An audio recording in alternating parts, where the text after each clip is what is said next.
So here we go for a yin practice, and you'll need a blanket and a block. You don't have to have a block, you can grab a pillow instead. So we will begin actually in legs up the wall. So if you have a wall, use your wall. All right. If you don't have a wall, use your block and or your blanket. So come on down.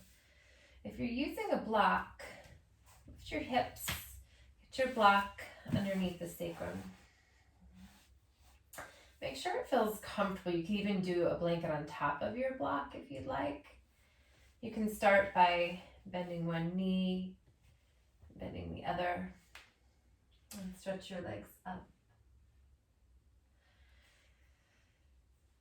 So you can begin simply by letting the breath be full and deep through the abdomen. Just feel the weight of the hips, that whole complex and its bony structure, and muscular attachments.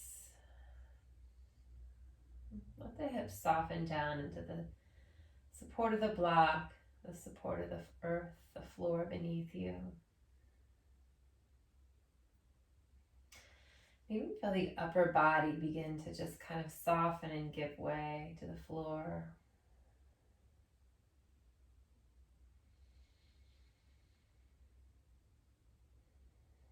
If you want, you can do arms overhead and clasp opposite elbows.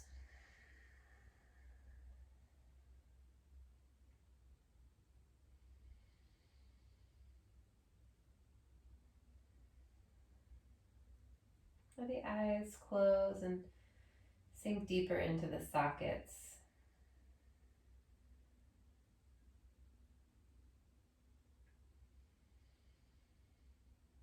Let the brain soften towards the back of the skull.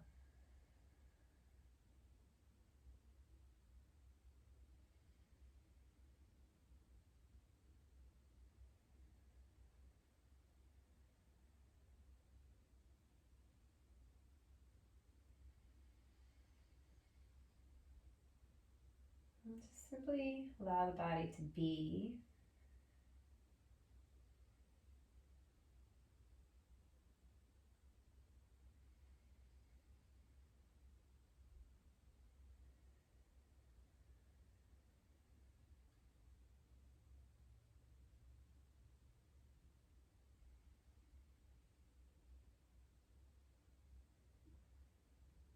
It's nice sometimes to begin by literally turning things upside down.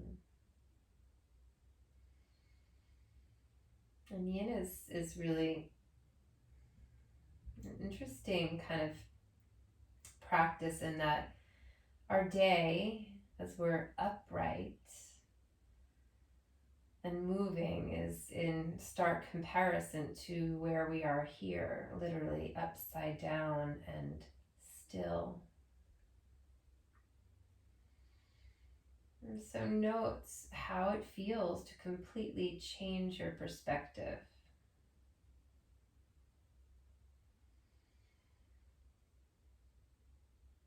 The legs begin to feel heavy if you need to bend them and hug them in for a moment. That's always a nice option. If you get tingly, like pins and needles in the feet or the legs, again, hug them in. Maybe just extend the legs long.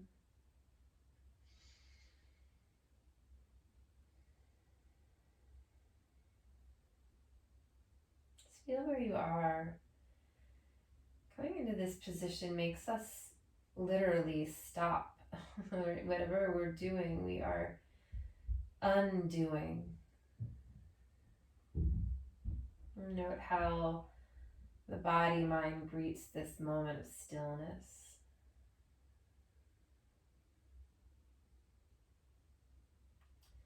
And see if there's other ways that the body begins to release and let go. Notice where that release might be taking place.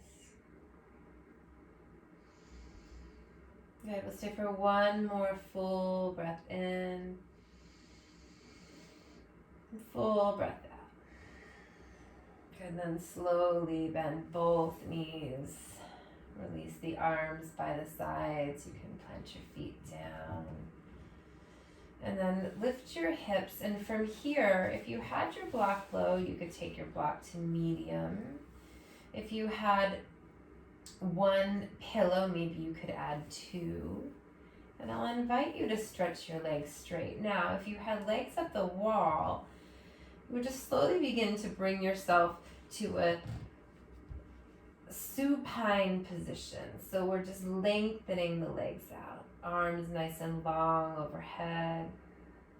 If that doesn't feel good, have the arms overhead, rest them by your sides. And just feel that little bit of length you can create through the front body. So it's interesting, I kind of like to have my feet more straight up and down here, so there's just a little engagement through the leg bones. In fact, it's slightly out of the yin perspective, but you could really kind of activate the muscles of the legs to press the leg bones down. And especially if you feel any sensation in the low back that's not super comfortable, by activating the legs, pressing the leg bones down, you might alleviate a little bit of that tension. Good, and just continue to breathe to elongate the spine. And again, if you are creating that muscular action through the legs, it's quite a bit of work. So we'll just stay for another full breath in and full breath out. Good, and then slowly release. Bend your knees. We're going to stay in this position, so you can have the feet on the floor, knees bent. So at this point, I have my block on medium. I'm actually going to shift it to high. So this is a practice that's yin, but it's almost like yin in motion. If you're familiar with the practice of yin, we usually hold for quite a bit longer. So these two postures that have just gone back to back here, we're holding for just a slightly shorter period of time. It's like a nice little shelf, the hands to rest on the hip points, or you can let the arms rest by your sides. And see if you can let go of any kind of holding that might be happening in the glutes here. And just getting some lengthening along the front body.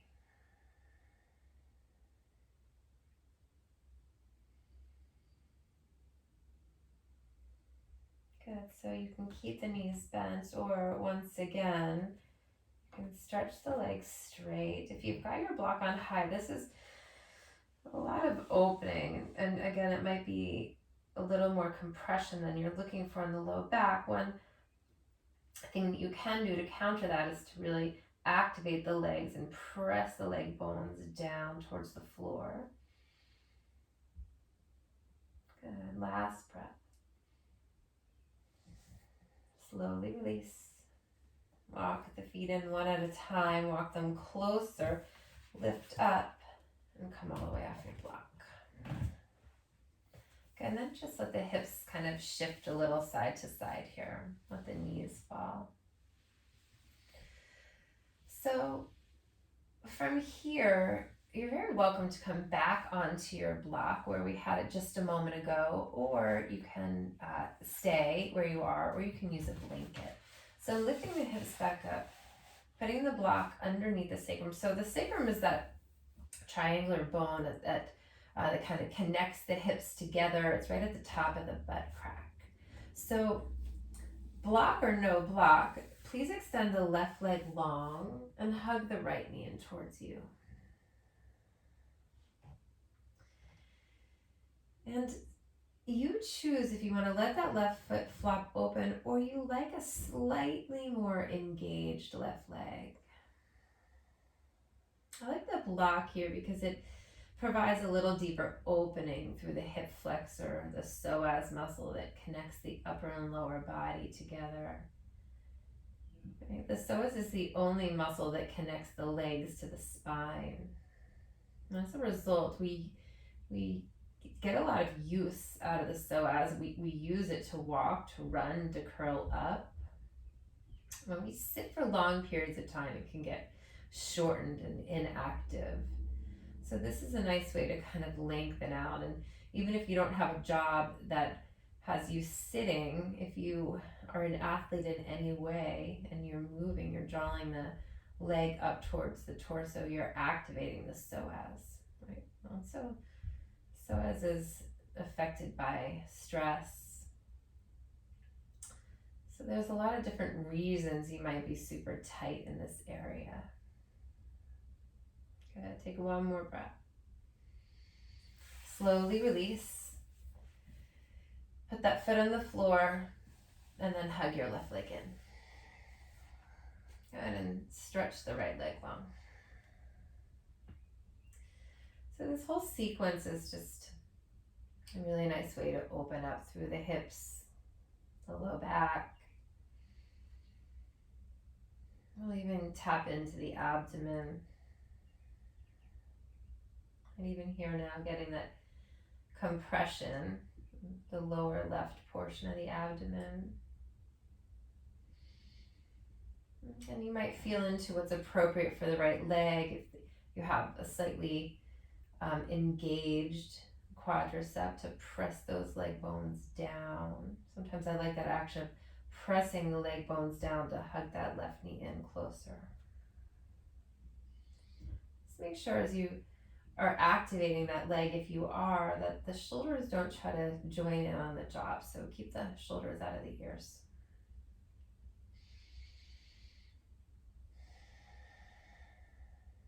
I'm going to take one more breath. And full breath out. And release. Okay, from here, just steady the feet to lift the hips. Remove your block. Good. Come on down and just wiggle your hips now to get a nice amount of length through the low back.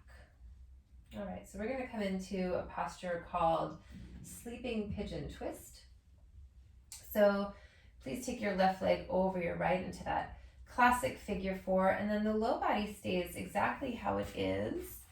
We're simply going to let that left foot drop to the floor. I like to take my right hand and kind of wrap it across the front of the ankle. Now you can let that left thigh fall in towards you, or you can press it away.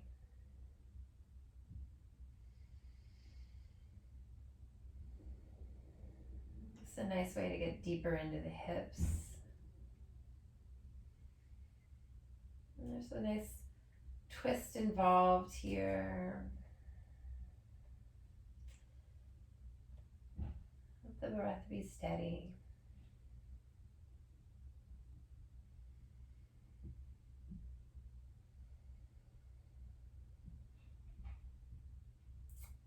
Sometimes I like thinking about really letting the head of the thigh bone sink deeply into that hip socket. So it's almost like you can feel the skin stretching on that left outer hip.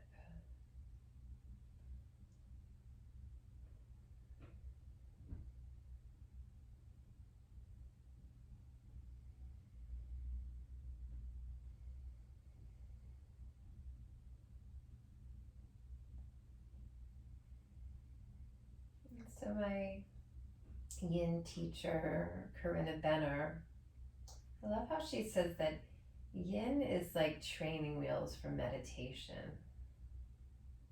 We place the body in the position we're relatively still, and we're asked to be with what comes up. So just simply acknowledging whatever is coming up for you and letting it kind of come up and pass through.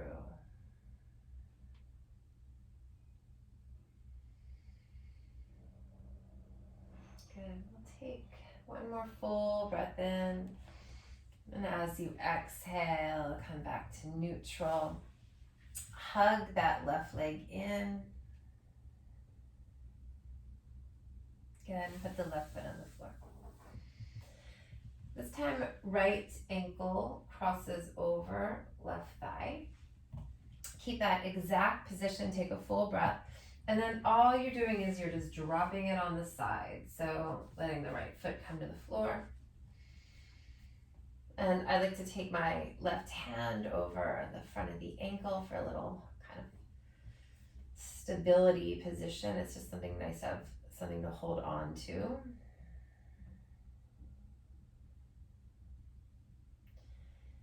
And feel the weight of that right hip dropping down towards the floor.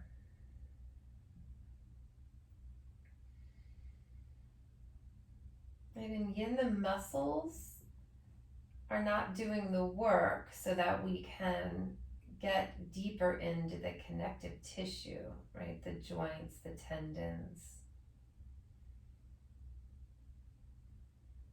And it's from there that we become nice and gooey and flexible from the inside out.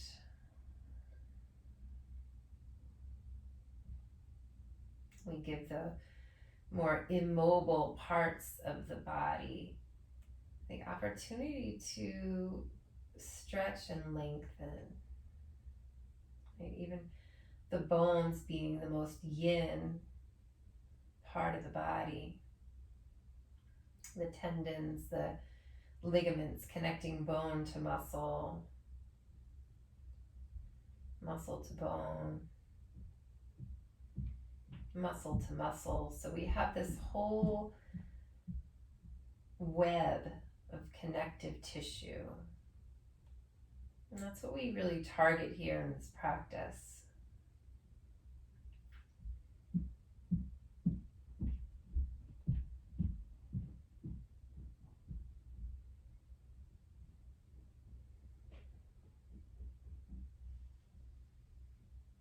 Okay, we'll take one more full breath in, full breath out, and release. Take a moment and hug that right leg in towards you. And then put the right foot on the floor. And from here, extend your legs long. Reach your arms overhead. We'll come into banana. So walk your feet, scoot that out of the way. Walk your feet to the right. It's really like walking your heels. So what happens to me is the right buttock, like the skin and musculature, gets tucked under. So I usually bend my left leg, put the foot on the floor, lift up, and then free up that tissue and then come back. So feel free to cross the right leg over the left. You can take the same position with the upper body. You want to keep the hips and the shoulders on the floor. So you can kind of tuck the left side of the head into the left bicep, or you can let your chin drop towards the right shoulder. Let that left hip be weighty towards the floor.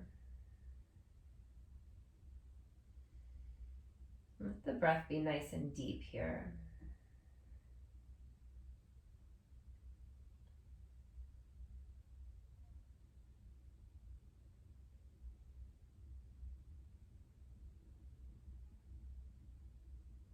Just feel the opening all the way from that left hip point up to the floating rib on the left side. You might feel it into the IT band. You might even feel it all the way up into the left tricep.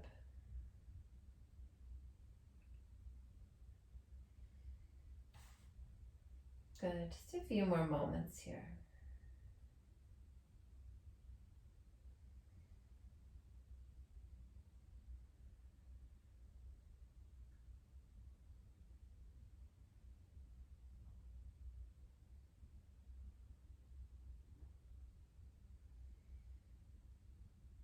We'll take one more full breath in, full breath out.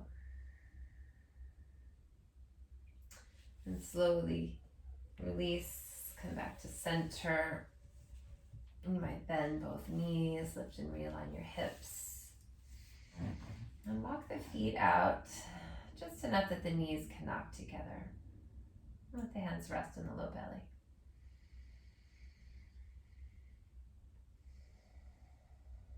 Okay, from here, legs long. And then we'll walk the heels to the left. So once you do that again, sometimes that skin and musculature, that left buttock gets tucked under. So bend the right knee, put the foot on the floor, lift your hips, and then come back down. You can cross that right leg over the left, and maybe you take your upper body to the left as well. Yogi's choice may be the side of the head. It has a nice little nestling spine into that right bicep, or you can let the chin drop towards the left shoulder.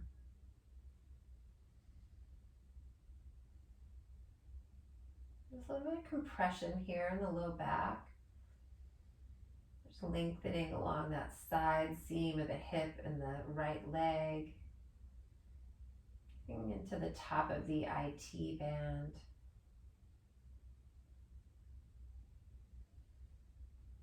You might even feel this up through the upper chest into the intercostal muscles that lie between the ribs, maybe even into the tricep.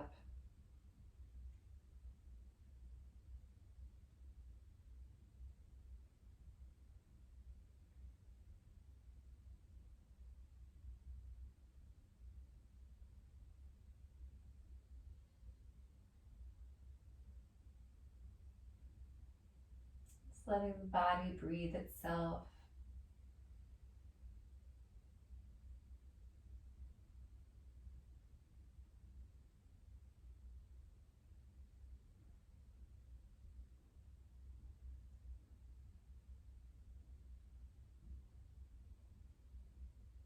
Just a few more breaths here.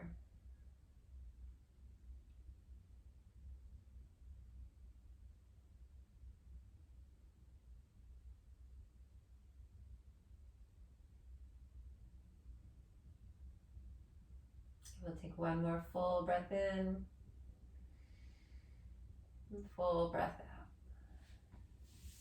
Good, and then you can slowly come back to center and plant the feet, maybe lift and realign the hips. Take your feet wide-ish so that the knees can just kind of knock together and rest upon each other.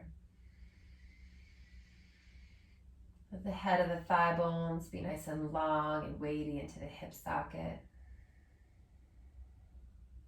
Okay, walk your feet towards each other. And from here, roll to a side. It really doesn't matter which one because we'll do both sides. So we're going to be on the hip point. So if it feels better for you, you can sit on a blanket on the side. You can get a blanket underneath the wrist, or if you have wrist issues, you can come onto your forearm. Okay, so coming into a side cobra. So I like knees bent, legs stacked, and you want your arm, you don't want it so far that you feel like you're leaning forward, but you don't want it too close. So there's kind of like that happy spot there. So you should be able to feel super slouchy. So it's this like ultimate side slouch. It's like you're creating a hammock with the side body. And let your chin drop towards your chest. I like to just let my top arm rest on the top leg. And so our connective tissue runs from head to toe, and it really encompasses every space in between. Right? And it's many forms. It's skin and bones, ligaments and tendons and fascia. Right? And sometimes the fascia is used interchangeably with connective tissue, but the fascia is that webbing that really kind of weaves the entire body together.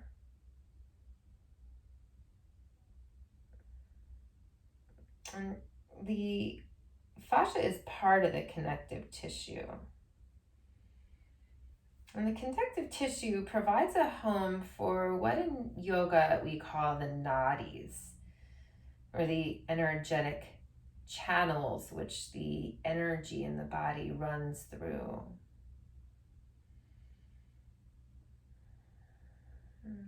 From here, you'll simply just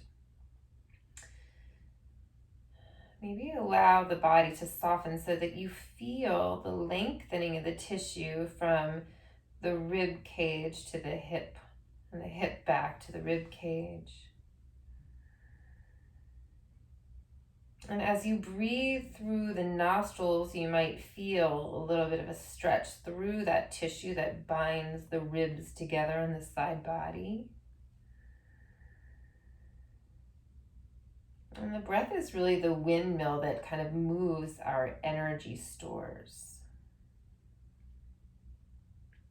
And the root word nod, N-A-D, which makes up nadi, the root word nod means to pulse or vibrate. And it's believed in traditional Chinese medicine that as we come into these postures, we tap into the nadis, right? In traditional Chinese medicine, they call them meridians. Right? We tap into these energy channels as a way to get energy really moving freely through the body, especially in areas that it may be stuck. Right? Scar tissue can cause a little bit of a traffic jam in the nadis. Yin is a good way to get that scar tissue to begin to open back up. If you've had surgery or an injury, you most definitely have scar tissue. Like negative thinking or experiences, emotions, stress can block our energy channels. And so yin yoga is a really good way to kind of dissipate that energy.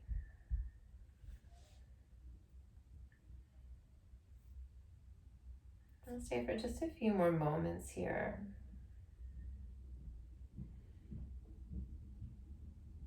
Good. You'll take your last full breath in and full breath out. Okay, and then slowly begin to just simply take the counter to where you were, so you kind of like push in that opposite direction. All right, and then come on through to the other side. So sometimes instead of taking a counter pose to where we were, simply coming to the other side will act like that. So let that shoulder really creep up to the ear. And you'll find that happy spot for you, that distance the hand away from the body, so you can just kind of let yourself drop in. And I like to let my head and neck soften here.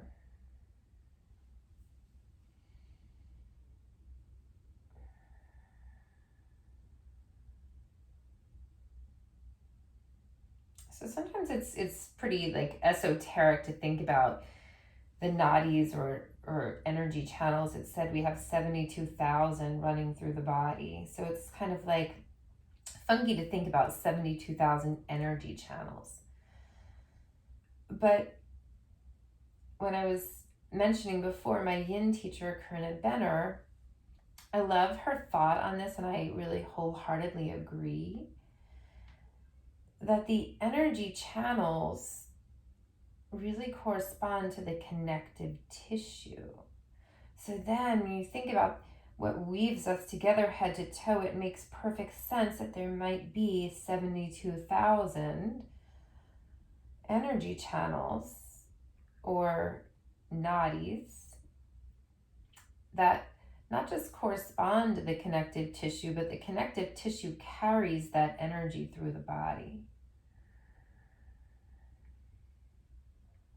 And even if you don't in particular have any stress or injury or tightness in the side body here where we're working through, since we are connected head to toe, we're basically one energetic system. So any stress in one part of the body might very naturally make its way to a neighboring part, or even a part of the body that's seemingly distant.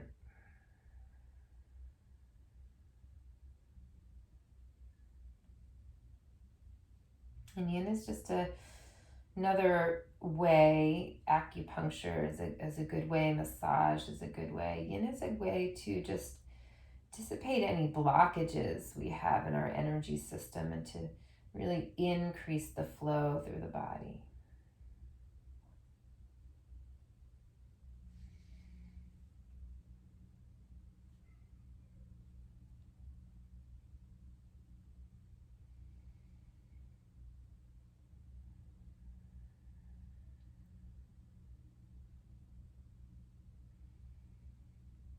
And see if you're holding on to any tension through the low back. See if you can let the hips be weighty. Continue to feel the space you're creating between the ribs, the intercostal muscles, which are accessory breathing muscles. So this is a really nice posture to facilitate a stronger, fuller breath in the body.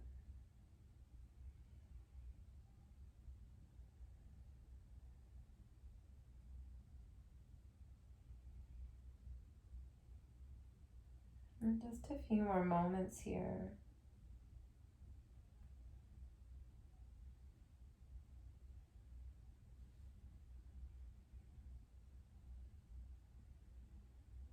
Okay, we'll take one final full breath in, and full breath out. Good. And then just begin to press away. I'm just finding that opposite movement.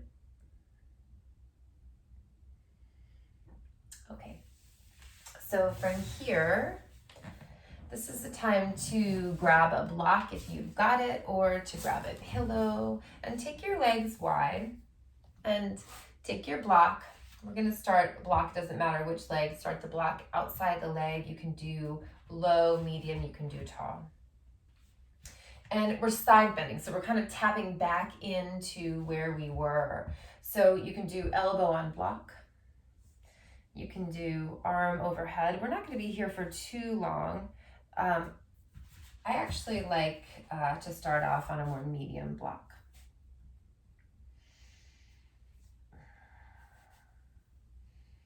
Okay, and if you have that arm overhead and it doesn't serve you well, you can stay for a breath or two and let it just rest on the thigh.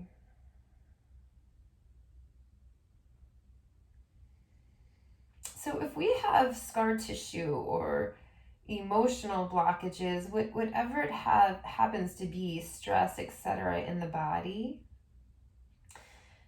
then we don't have that full energy coursing through, right? And when we practice yin and we begin to systematically over time open up those channels, we get a stronger flow of energy, which simply translates to greater vitality in the body.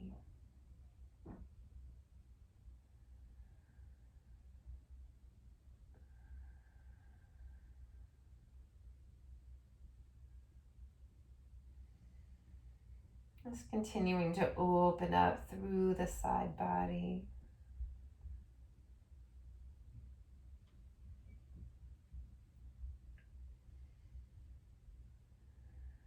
And according to yogis, the nadis are not enclosed pathways, like I think of kind of like your cell phone charger, but they're more like water-rich crevices.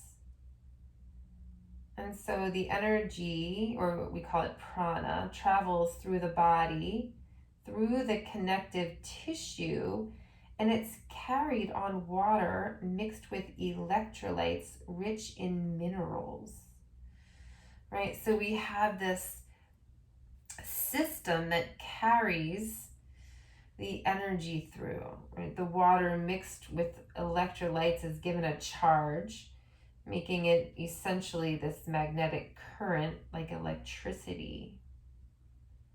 All right, so the nadis are almost like live wires.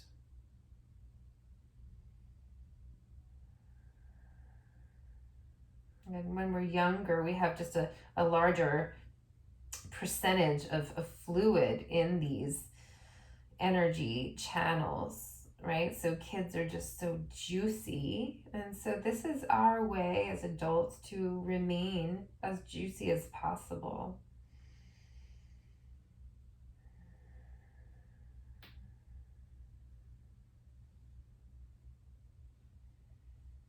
Good. We'll take one more full breath in, and full breath out. And you can slowly begin to make your way up. Take a little bit of the counter on the other side. Okay, and then we'll go right there. So take your block to the other side. And when you're ready, come on in. You don't have to expect each side to be the same. You might feel differently. And again, you could do your block small, medium, or large. You can do it closer into the body or further away. You can also take that opposite arm overhead.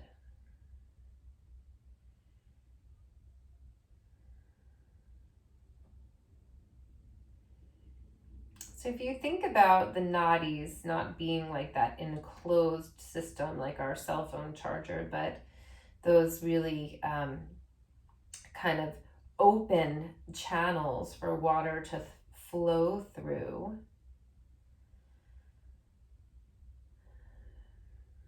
We can think about how the water makes its way into those crevices, right? And one of the ways that it makes its way through is hyaluronic acid, right? That's the chemical that draws fluid or water into those crevices. And hyaluronic acid, it helps us to retain moisture. You might even see that in some skincare products that you're using. And in yin, we stress our connective tissue. And by doing so, we increase the production of fibroblasts, right? The cells that produce hyaluronic acid.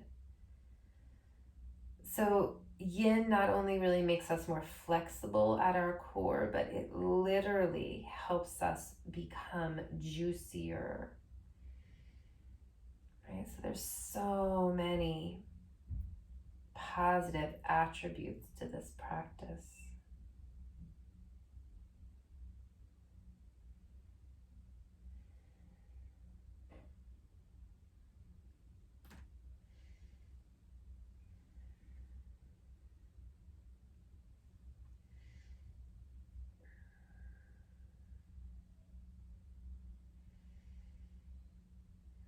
Just a few more moments here.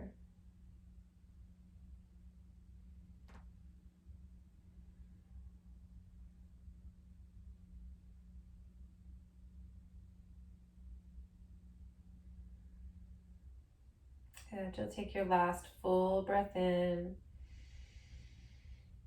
full breath out. And slowly you can press yourself back up. Sometimes it feels good to hinge a little forward and back. Okay. After any counter posture that you need, you can take your hands underneath the legs, draw the legs back together. And here's where you're going to need your blanket. So this is a pretty stiff blanket, which is really good for this purpose. What I want you to do is, however you have your blanket, we're going to do a couple rolls. Now, you might have to try this out and either roll it up more or take some of the roll out, but I'm going to do a couple inches thick here. So this is called the belly roll. So we're bringing our bodies down onto the floor. We're lying on our belly, and the blanket is going to come in somewhere like your lower mid to upper abdomen. You don't want it underneath the hip points, and you don't want it underneath the rib cage. So there's kind of like a perfect position there. You want it on that soft portion of the abdomen. So you might have to rock yourself a little bit further forward, a little further back. Now you can stay, so I'm here and I'm just kind of rocking. I'm just gonna slide my blanket a little forward. You can stay up on forearms if you'd like. And that might be really almost like in self-defense, you have to. It's too much to lie down. But if you can, go ahead and simply lie down and make yourself a little pillow. So sometimes for me, I'll let my feet flap open and closed and figure out just the right spot. You can let your head and neck rest to one side or to the other. And this should feel quite uncomfortable. I can feel my heart beating here. This is a really nice way to not just break up any scar tissue that you have maybe in the abdomen if you've had any type of abdominal surgery. It's also really healthy for the organs to have that nice amount of compression. It's a good way if you suffer from any type of digestive distress or constipation, to simply increase the blood flow to this area of the body.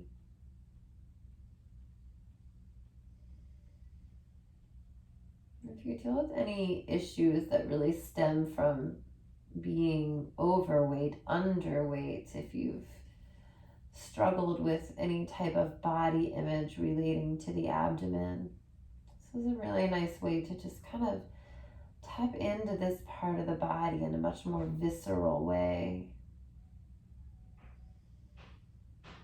And sometimes it's really hard to get that breath because the diaphragm isn't descending the way it might if we were standing. So you might breathe a little bit deeper into the side ribs, into that area, the intercostals that we really opened up so thoroughly.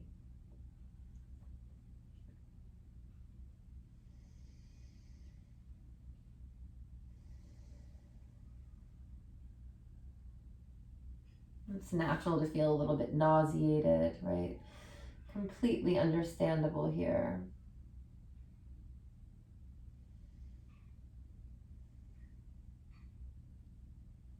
I actually sometimes will experience like some pins and needles in my feet and toes here. So sometimes I'll have to kind of move my feet a little bit. Experience just like a little internal, external rotation through the hips to get a little relief there for the feet.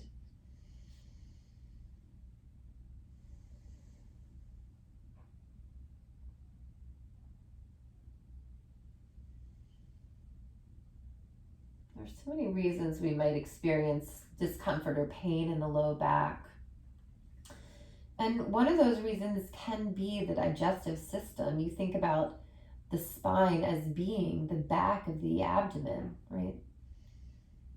They're so closely connected. Anytime there's dis-ease in one part of the body, there's certainly the opportunity for that to affect its neighbor.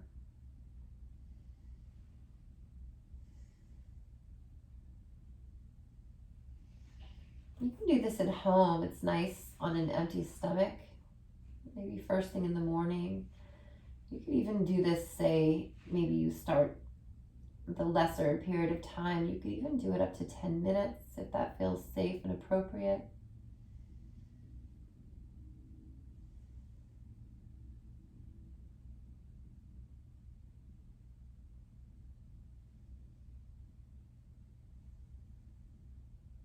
Just a few more moments here.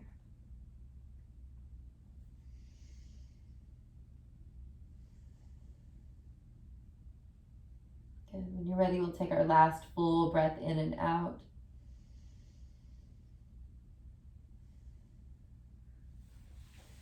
And then maybe just revisit the posture on the forearms for a moment. And slide the hands in, press yourself up. So we're coming into child's pose. What I like to do following up blanket roll is to use my blanket again. This time, I only want you to get a very small roll because we're gonna take that roll and fit it right into the hip crease. So you wanna be able to fold forward with just a little bit of pressure with that blanket. into the abdomen. Good, and then rest yourself down in child's pose.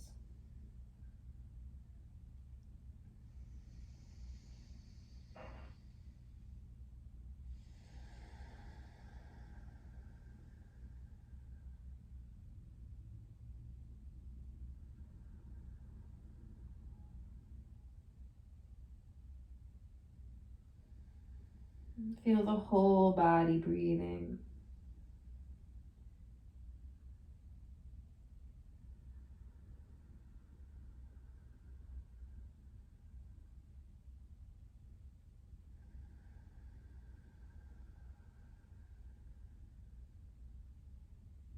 And we'll take one last full breath here.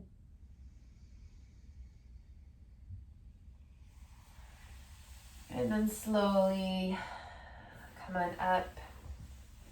Take your blanket and place it underneath the knees. And from here, we'll come into Anahatasana.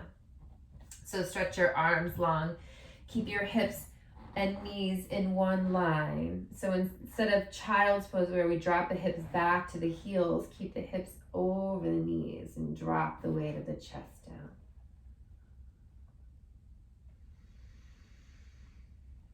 Let the forehead rest, maybe instead of having the blanket under the knees, if you need a little bit of lift, then put the blanket underneath the forehead.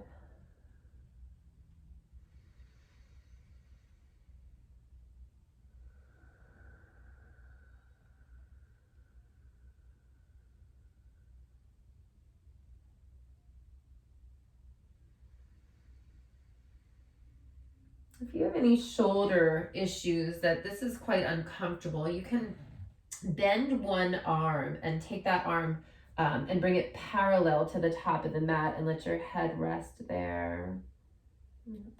Sometimes that will work if you have any tenderness through the shoulder area.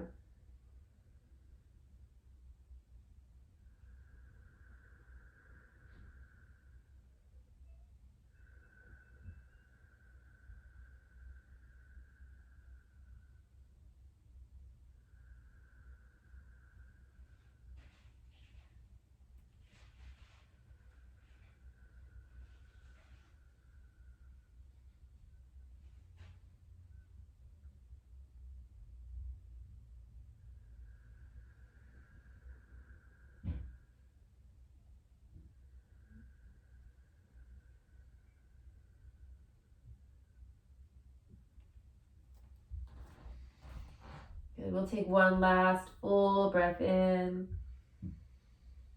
and full breath out.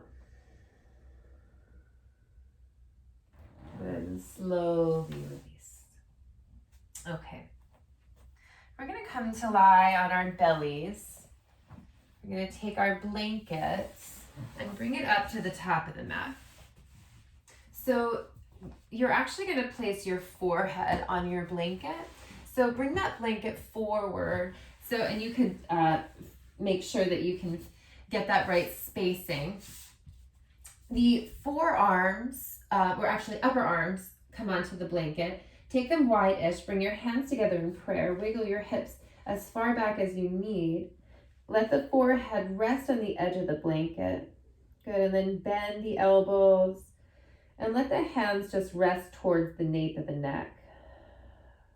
This is called full pranam.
We'll take one more full breath in and out here.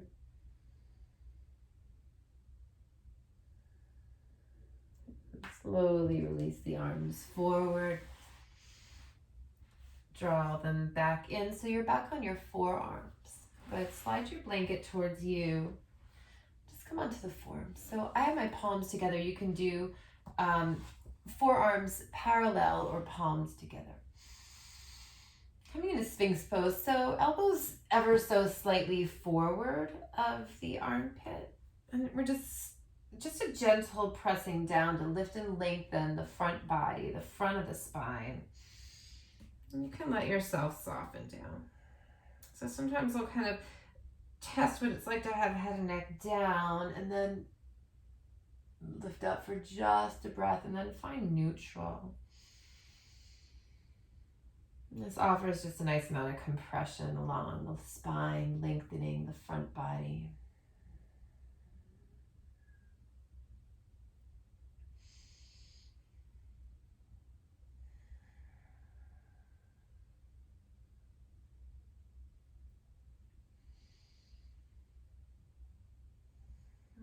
So because this is a back bend and back bends are somewhat invigorating, we're going to shorten our time here. So we'll take one more full breath in, full breath out. Good, slowly release, come on down, and then press yourself up. Walk your legs in. And one more nice back bend, but short in duration. So a yin camel. So you can, if this doesn't feel good, you can sit cross-legged, take hands behind you and lift the chest. If this feels safe to you, stay here, put your hands behind you. So you can do hands pointing away or fingers towards you. I'm taking my knees just a tad bit broader. Now you can stay right here or begin to lift the hips up away. And as I'm doing that, I'm popping onto my finger pads. Good, you can do head and neck neutral or drop back.